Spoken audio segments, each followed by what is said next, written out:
Ya estamos al aire, Hoy ya estamos de volvimos, vuelta. ya Sí, regresamos. Estábamos conversando primero sobre Victoria, que nos estaba enseñando un poco sobre las divisiones, ¿verdad? Argentinas, que son tan distintas. Para nosotros es un poco difícil a veces como comprender, porque son muy diferentes. De hecho, mucha gente, yo escuché como varios comentaristas como que no sabían muy bien, le pusieron elecciones de medio tiempo, cuando las elecciones de medio tiempo son más bien en octubre, ¿no?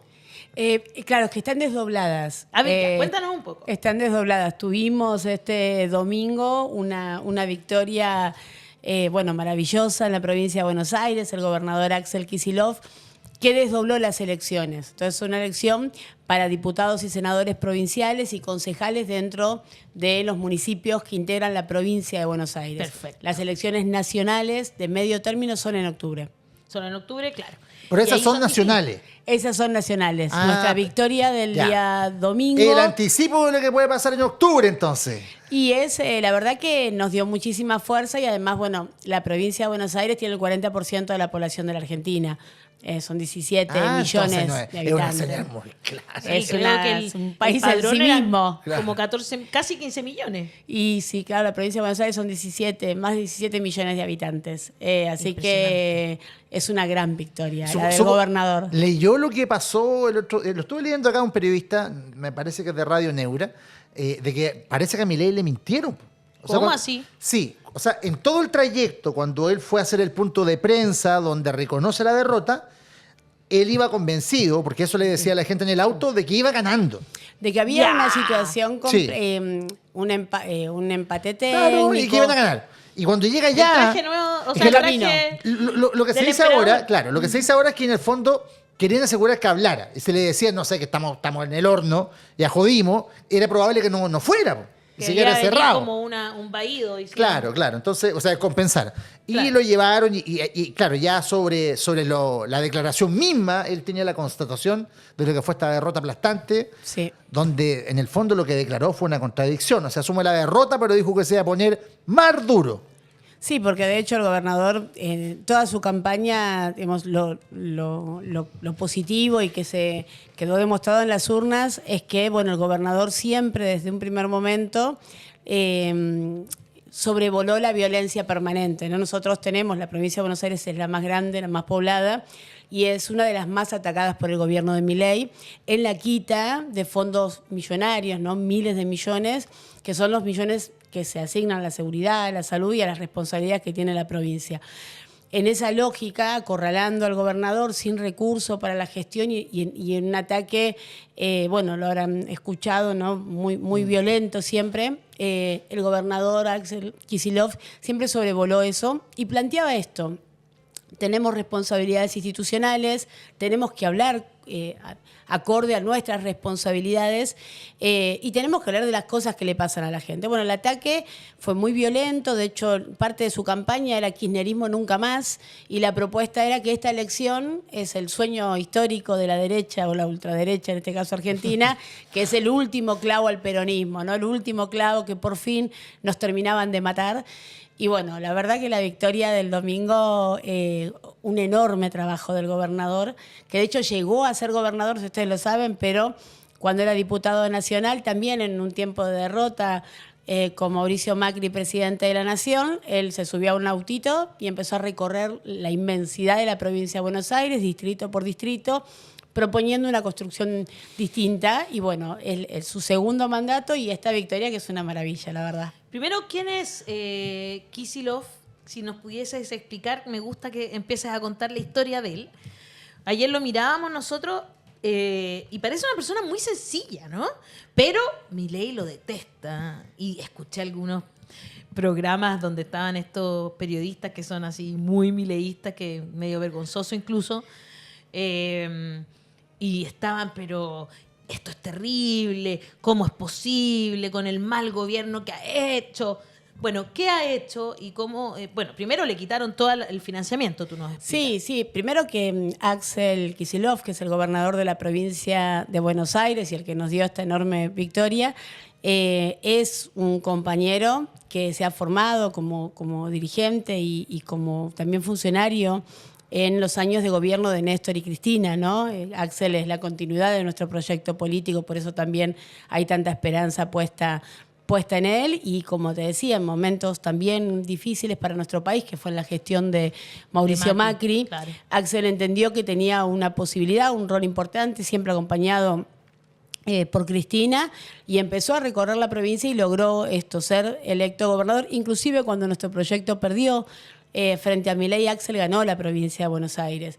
Y la verdad es que en este último tiempo hay un enorme ataque. Bueno, Axel es economista, egresado del Colegio Nacional Buenos Aires y de la Universidad de Buenos Aires, parte de la resistencia juvenil en los 90 a lo que fue el menemismo en la Argentina, ¿no? El modelo neoliberal. Tremendo. Y de ahí, bueno, surgen varios compañeros, entre ellos Axel, y hoy es el compañero en el que muchísimos de nosotros depositábamos nuestra esperanza, con la posibilidad, pensando en el 2027, y bueno, la verdad que después de esta victoria, Mejor todavía. esa esperanza crece. Oiga, Claro que sí. ya que estamos en este momento pedagógico, quiero aprovechar su presencia para preguntarle algo que también a la comunidad nuestra, una comunidad muy activa, le va a ayudar a entender cómo funciona la política argentina, porque lo hemos discutido varias veces. Acá es estamos muy Nos cuesta un difícil. poco a nosotros. Yo Sí, porque acá acá- es como estos son de derecha, estos son de izquierda. acá son la de- cosa, hay una línea, izquierda-derecha, ¿cierto? Si esperás que te explique el peronismo, va a ser muy Eso, difícil. Claro. Podríamos estar toda la mañana Entonces, conversando sobre esto. hay algunos conversos, algunos transitan la línea, ¿cierto? Los tenemos identificados, eso, pero ya existe ese fenómeno. Pero, ¿por qué allá no hay esa división? Hay, como tú bien lo planteabas, de repente nos encontramos con peronistas de derecha, peronistas de izquierda, y nos cuesta entender ese cuadro, esa lógica. Es como el peronismo como un gran paraguas, ¿no? Parte de un gran movimiento que defiende la soberanía política, que defiende la independencia económica y la justicia social, ¿no? Esas son como las tres banderas, son nuestras tres banderas, y en ese gran paraguas surge esto, ¿no? Hay compañeros que tienen determinadas posiciones, otros que somos más de izquierda, pero frente a la defensa de los derechos del pueblo es el campo nacional y popular, le decimos nosotros, donde no solo hay peronistas. Axel, nuestro movimiento, sobre todo en la gestión de Néstor y Cristina, fue acompañado por muchos radicales, por muchos socialistas, por el Partido Humanista, todos aquellos que entienden que hay una gran discusión y un proyecto del país que los convoca a hacerse parte. Por eso es difícil, no es solamente el partido el que ordena, es una convicción de vida el peronismo, ¿no? Entender que desde la comunidad... Desde el colectivo. O sea, el colectivismo es como la esencia. Totalmente, Ya. totalmente. Y de ahí hemos visto- Profundamente humanista también, ¿no? Que es lo que hoy entra en crisis con el gobierno de Milei, Claro. deshumanizante. Por eso no entiende qué es lo que sucede. O sea, ¿y no ha pasado nunca que un peronista se vuelva converso y se transforme en libertario? El liberal y Menem, claro. Menem fue, sí. Claro, Hizo el sí. tránsito del peronismo nuestra al gran libertario. traición, claro. Digamos, llega por el peronismo con una promesa, inmediatamente comienza a traicionar las promesas y bueno, de hecho Menem es el que termina de ejecutar lo que era el plan económico de la dictadura cívico-militar, ¿no? La venta de todas las empresas nacionales, bueno, todo el condicionamiento que nos deja a los argentinos y después la crisis en 2001, la explosión de aquella Argentina Sin y llegar- la reconstrucción con Néstor y Cristina. Sin llegar a ese extremo, Ale, tú podrás coincidir de que también, por ejemplo, acá, claro, no es Menem, no quiero compararlo, pero ¿qué ocurría, por ejemplo, durante el gobierno de Lagos? ¿Cierto? Lagos Claro. también tenía políticas muy neoliberales, pero en un día te colocaba el tag en toda la autopista y al día siguiente te abría la puerta de Allende en Morandé 80. Y todo, ¡guau!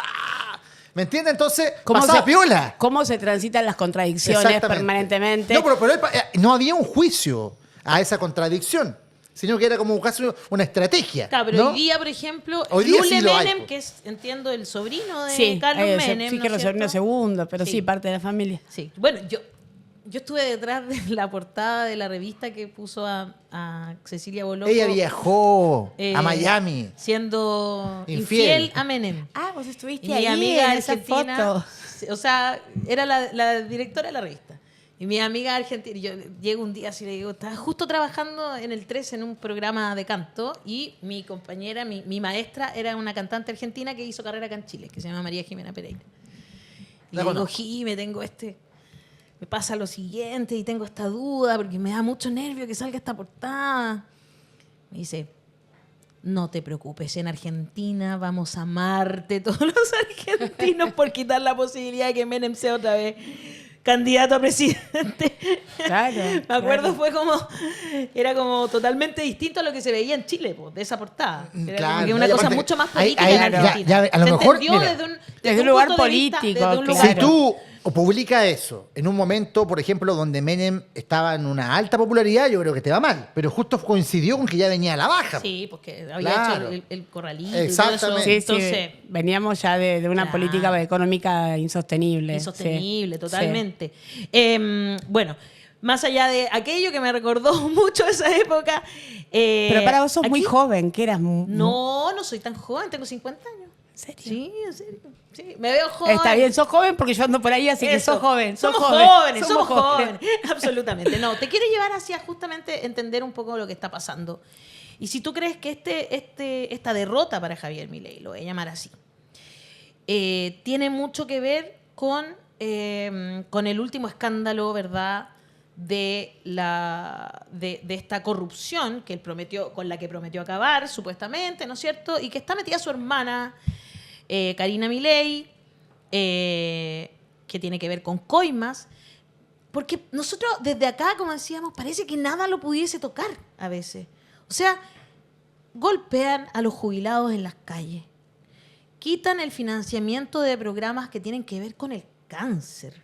Muere una músico que se hizo muy viral, ¿verdad?, en redes sociales, porque le quitaron su tratamiento porque no había plata nomás. Están las personas con discapacidad y, por supuesto, todo el escándalo que vino posteriormente. Entonces, ¿cómo es que ha soportado tanto el pueblo, ¿verdad?, que le quiten estas prestaciones sociales con esta promesa de que se va a terminar con la delincuencia, se va a terminar con la corrupción? En el fondo, a nosotros nos da mucho miedo, porque vemos candidatos muy parecidos, como José Antonio Kast, que es un gran seguidor de Javier Milei. Sí, mira, nosotros siempre intentamos discutir y pensar cómo en la Argentina, como bien planteas vos, que además es un país que es una referencia en el mundo por su Absolutamente. política de derechos humanos, por la salud, por Exacto. la educación pública, gratuita, universitaria. ¿Cómo llegamos a esta situación, ¿no? Y a veces es difícil. Vos fíjate que se nos pierde mucho lo que sucedió con la pandemia, ¿no?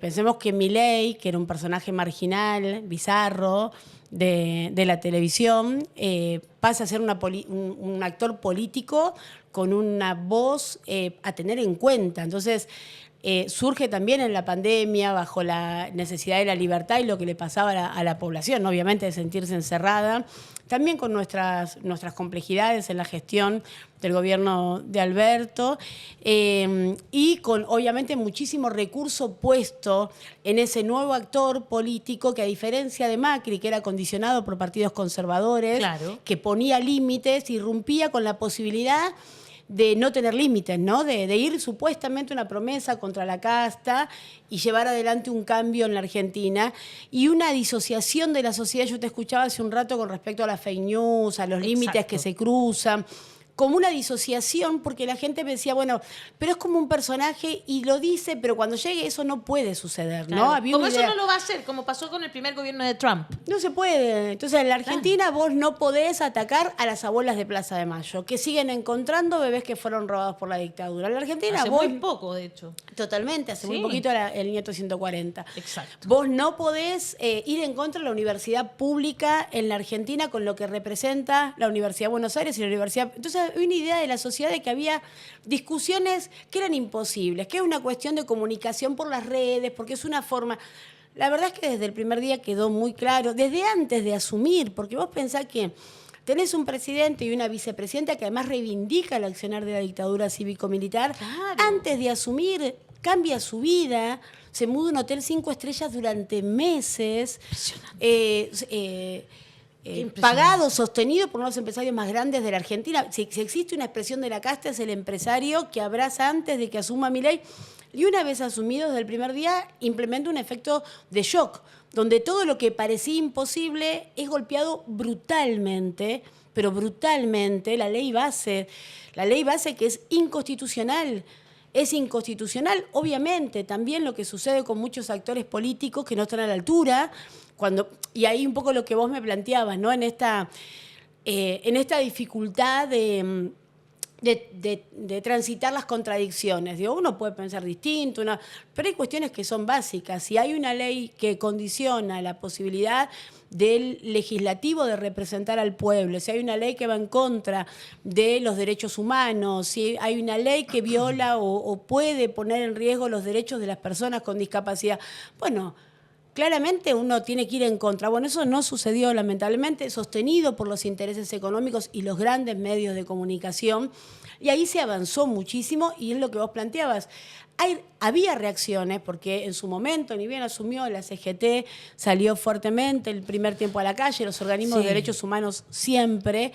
Tenés grandes movilizaciones, el 24 de marzo hay una gran movilización por la universidad pública, hubo enormes movilizaciones, pero por las partes. Emerge, sí, con mucha fuerza el colectivo de personas con discapacidad, porque decide, como en su momento hicieron las madres, no tengo más nada que perder. Si le quitas esta prestación, ya me estás quitando la vida, claro. La posibilidad de no solo de determinados tratamientos, de vivir literalmente. La violencia sostenida también y la represión al colectivo de personas con discapacidad, a los jubilados ya como parte del paisaje, y los audios, ¿no? Los audios lo que hacen es permitirle a una sociedad que iba identificando por las partes, mientras se recuperaba del shock de lo que sucedía, de la cantidad de imposibles que estaban siendo una realidad, de reaccionar, ¿no? Y lo que pasó el domingo, que planteaban muchos compañeros fiscales, es que había una cantidad de personas que iba deseosa a votar, ¿no? Que era también parte de un temor nuestro. Si, bueno, Milei apunta mucho a la antipolítica. Claro. Bueno, no voy. Tremendo. No voy, al final todo es lo mismo, ¿no? Claro. Una idea de que todo es lo mismo. Acá la dictadura dejó eso instaladísimo. Todo es lo mismo. Los políticos son todos iguales, son todos ladrones, dificultan todo, no Pero sirve para nada la todo política. esto Hagámoslo. Es un aprendizaje. Y yo creo que es muy valioso que hoy día tú estés acá.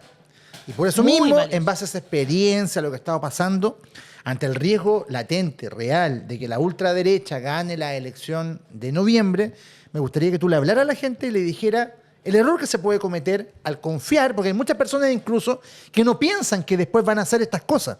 Hay mucha gente que votó sin saber que le iban a recortar las pensiones, que no iban a tener plata para los enfermos de cáncer, porque no pensaron que podían llegar así, y lo hicieron igual. Entonces, que nos expliques tú los riesgos y el por qué no hay que confiar en esta gente. No, pero además porque, así como yo siempre pongo este ejemplo para tratar de entenderlo, ¿no? El COVID era una gripe, ¿no? Claro. Era una gripe mutada, Por que supuesto. hizo muchísimo más daño que las gripes que nosotros conocíamos.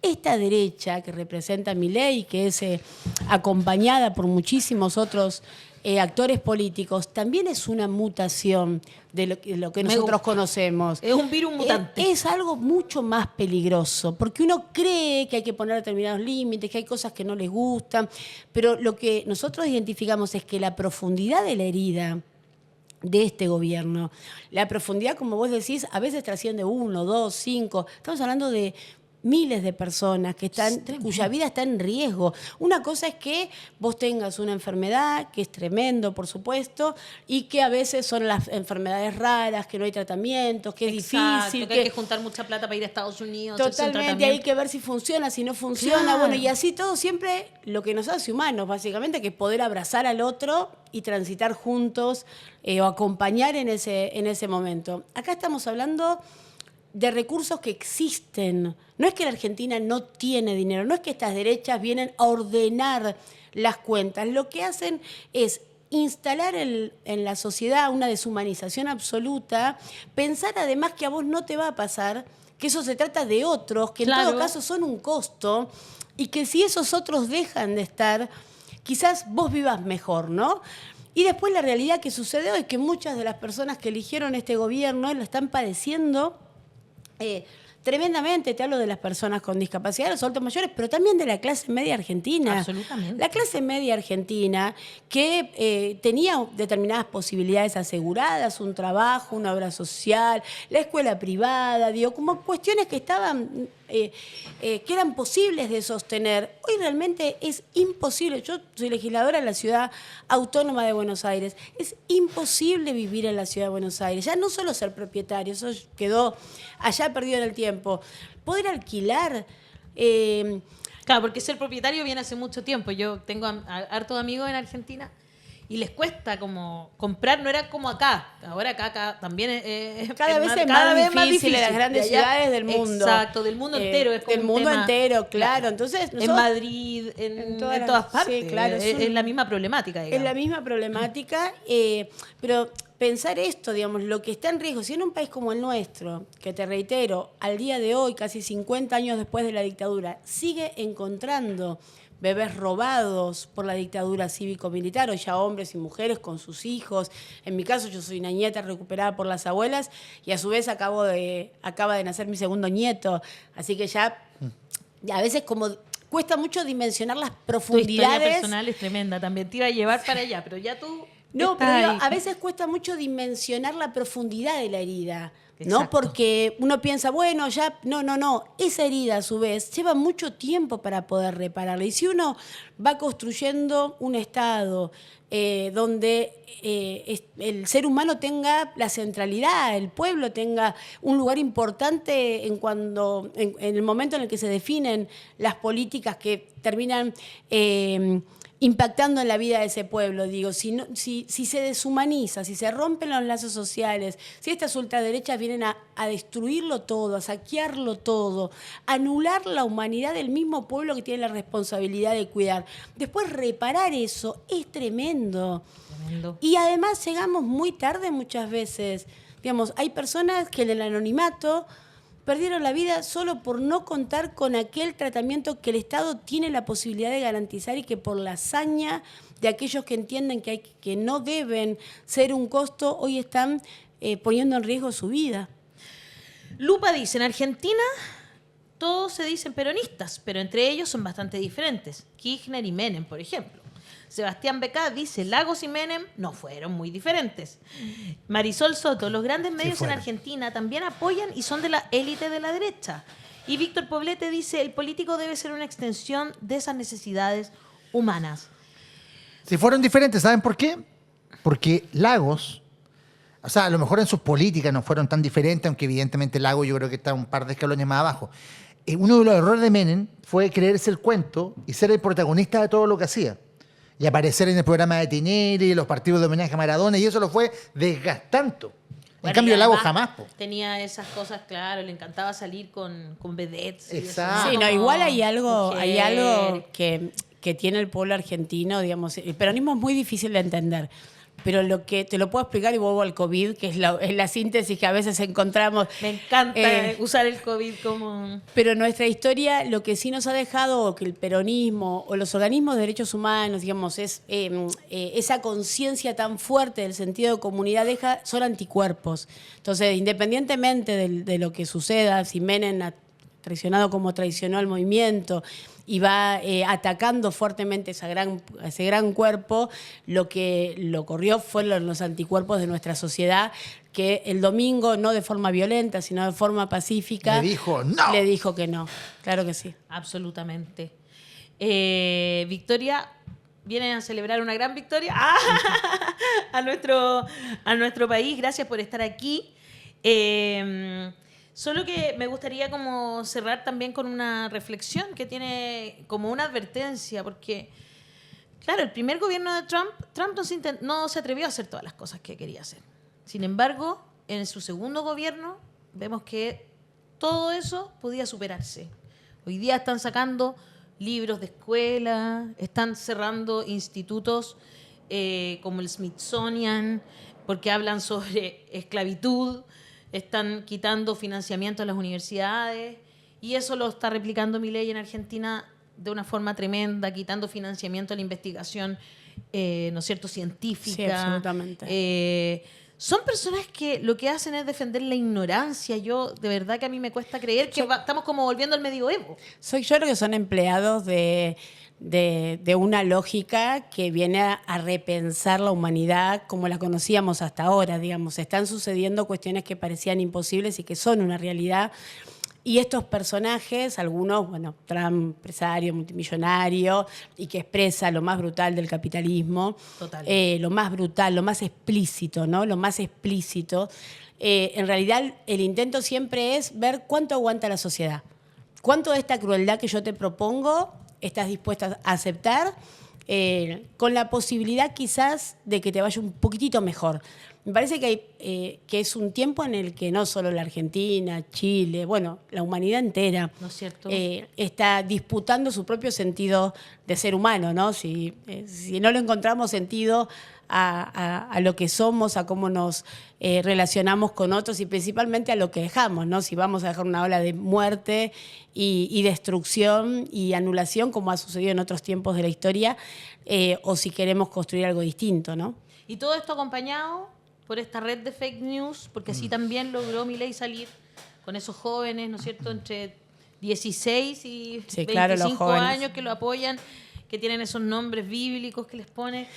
Tremendo, y acá puede pasar lo mismo. Afortunadamente se han encontrado acá a tiempo. Tenemos tiempo de rectificar, señores. Por favor, aprendamos de las lecciones. Aprendamos de las lecciones que nos muestran nuestros vecinos. Son nuestros vecinos y están sufriendo. Está sufriendo el pueblo argentino. Es verdad. Victoria, muchas gracias por esto. No, Gracias, ustedes. Victoria. Te pasaste. Ojalá que vengas de nuevo. Gracias. Para Muchas octubre, gracias. después de que se Después gane de por segunda vez. Después de podría nuestra abrir gran de victoria. nuevo, cuando Sí, venga la gran victoria. Esperamos.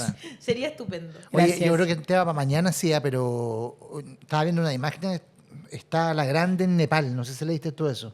No, ¿qué pasó en Nepal ahora? En Nepal, bueno, hay una crisis política Sí, producto sí, del ya. nepotismo, también por supuesto de la corrupción, y el gobierno hace un par de días para tratar de frenar un poco estas críticas que vienen fundamentalmente de las redes sociales, decidió hacerlo de Donoto. La cerró por decreto, Instagram, X, No te puedo. Twitter, no, Twitter es X.